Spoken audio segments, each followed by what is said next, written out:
Stop blaming the royal family. Harry's jealousy of William is pumped from Meghan's dirty mouth.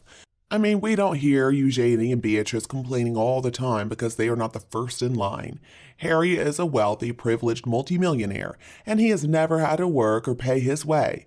He would be a nobody if it were not for his family connections. Harry tries to act like he doesn't believe in royalty, but then he whines that he could not be the king. Oh, poor baby. And Meghan went after him only because of his title. I mean, if he was bussing tables, for example, she wouldn't have given him the time of day. How Harry can feel hard done by is an absolute outrage in my opinion.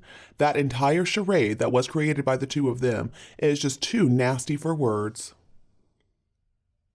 They're a couple of nobodies, and they don't have anything meaningful to offer anybody.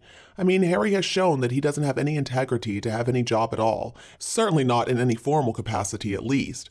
The only capacity that Harry seems to have is to spend a lot of money and talk bad about other people. Harry is such an embarrassment not only to himself, but also his family, and really the entire world if you think about it. I do wish, though, that one of these malcontents had enough interest or perhaps the ability to read the facts. It doesn't have a thing to do with inequity and favoritism. That's a complete load of nonsense. The line of succession has been the same for centuries now, and it is written in the law, and that is a fact. There are no arguments that are valid against this. Since this marriage, Harry over and over again has shown himself to be incapable of holding such a role anyway, or really any job that requires dignity, intelligence, and fairness. But then again, he has never had to work like the rest of us do, so he would be unemployable outside of the royal family. I'm sure his father and the rest of his family is feeling so embarrassed by him. The royal family tried their best to make up for the fact that his mother passed away. They tried to offer him some direction in life. They tried to allow him to stay in the army for 10 years. They gave him projects like mental health awareness and Invictus games, but it was never going to be good enough for him. He would make such a bad king, can you imagine? I mean, he's immature, he is so irresponsible, and he doesn't have any work ethic or loyalty. I'm not sure how he made it in the army for 10 years. Harry can't follow directions, and he has no respect whatsoever for authority, unless, of course, it's Meghan Markle. I'm beginning to suspect that he was just in hiding there for 10 years. I mean, my goodness. And you know what? That is part of the problem. Harry doesn't have much to do, and he has way too much free time. You know what they say about idle hands. And maybe his family does need to take some responsibility for not teaching him how to live outside of the army. As with many soldiers, Harry has found the transition to civilian life pretty difficult, but he at least has a supportive family and he has a lot of money in the bank to cushion the fall. Harry could have spent the last 3 years learning a new skill instead of complaining about his lot in life. Here's what I believe. Meghan would not have looked twice at him if he were not a member of the royal family. Her game was always to meet up with him and then act like she didn't know much about him. And then she continued on with her little scheme to hook him. Harry was just all caught up in her pretense and he got swallowed up. And now Harry and Meghan are a couple of middle-aged people who act like spoiled babies. There are very few people in this world who get to live in the degree of splendor that they do, and with such amazing unearned privilege. The two of them are such an embarrassment to the royal family as well as to the British Commonwealth. All his life, Harry was raised to assume a dignified support to the crown role while living amidst a lot of money and privilege. I mean, they could have been A-list worldwide celebrities if only they had accepted the underlying hierarchy of the crown. Harry knew all about the rules, and Meghan just believed that she and she alone could change them. And that's why I think the titles really need to be taken away from them. Or at least something needs to happen. Something needs to be put in place saying no more use for his being a prince or their Duke and Duchess status. And let's just see if Meghan hangs around then. I think that's the only way they're going to see who she really is. In the Netherlands, the siblings of the monarch and the heir are responsible for their own living, their income, their housing, etc. And I think they're better people for it. Now, maybe they're still princes and princesses and they're still in the line of succession, but that does not mean they have all these privileges. They gotta study, they have to choose a profession, and they need to have careers like everybody else, and they're expected to live private lives. And actually, they feel themselves the privileged ones because they have the chance to choose their own path in life, and their kids do not receive princely titles. Harry also keeps going on and on about, oh, well, my mom did it, so can I. I don't want history to repeat itself. But at the same time, he is following in her footsteps. He does not look further to see what consequences Diana needed to face for her actions. That Bashir interview was the straw that broke the camel's back for the late queen, and that's when she granted them the divorce. And in the end, that did cause Diana to lose her HRH title.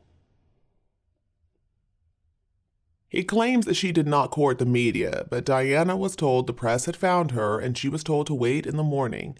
And she was also told that her driver had been drinking, but she didn't want to listen to anybody's advice. It is Meghan who calls the paparazzi up. It is Meghan who courts the media by calling Oprah and Gayle King and now Netflix. William could not be more different from his younger brother. I mean, the whole time he's just been this sensible, nice, restrained, hard-working person, somebody who got on with his life without obsessing too much about the future inheritance. Harry, on the other hand, showed a pattern of reckless behavior all throughout his youth. He would drink too much, he was taking drugs, he was just looking to have a good time in life and didn't think about the responsibility that maybe he had.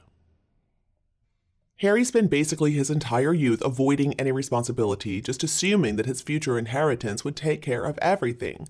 And unfortunately for him, Harry never did very well in school, and his intellectual capacity was not developed to the point where his decision-making ability was actually reliable. Later on in life, William managed to attend university, he lived in college, and he got acquainted with how life is lived outside a palace. He got to experience a little bit of what reality is like. Well, Harry just went off partying, and in spite of having a pretty decent time in the army, he never grew into a real mature man. He couldn't convince a sensible, supportive girl to marry him and help him figure out a fulfilling role for himself in life, and so many options were open to him, but anyway, unfortunately he fell victim to this evil, nasty narcissist, somebody who not only had an overwhelming passion for making herself rich and famous before it was too late for her, but also somebody who didn't have any understanding of, didn't have any respect or sympathy for the ancient, hierarchical institution that she was charging into. Meghan Markle was obsessed with Diana when she was a girl, but apparently still, her only knowledge of the family really consisted of internet searches of Harry's weakest points. Their ill-considered flight to fame and fortune was based on both Harry and Meghan's lack of understanding that substance and respect is actually a basic requirement of life if you expect everybody to want to listen to what you have to say. And then what about William's reaction to their strange hypocritical self-pity, as well as their refusal to take responsibility for their own choices? I just admire how restrained William has been in all of this. Harry could have achieved a similar place in his country's hearts. After all, people loved him in spite of his antics. But still, trashing his family and the institution, which is an intrinsic part of the UK, was a silly and pointless thing to do. I mean, it's really his only real distinction in life, and it's all he has to sell. Wasn't a good idea, Harry. Harry is like a little kid, just always wanting to be first in line. He would love to become king, wouldn't he? And you know Meghan Markle would love to be queen. Well, nobody else wants that. It would be such a disaster. Harry cannot control himself, and he certainly cannot control Meghan. He has limited intelligence, and he whines a lot. If something went wrong, I don't even want to think about what his response would be. And I'm going to say one more thing. If they had just stayed on as working royals and assumed their proper roles, Meghan and Harry really would be A-list worldwide celebs. But the best they can now hope for would be being Z-list outside of the British Commonwealth, and there are going to be nobodies within.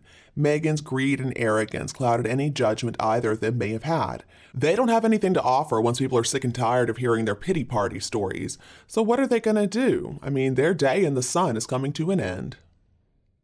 And you, what do you think about them? Please tell me your opinion below in the comments section, and everyone else can also discuss it together.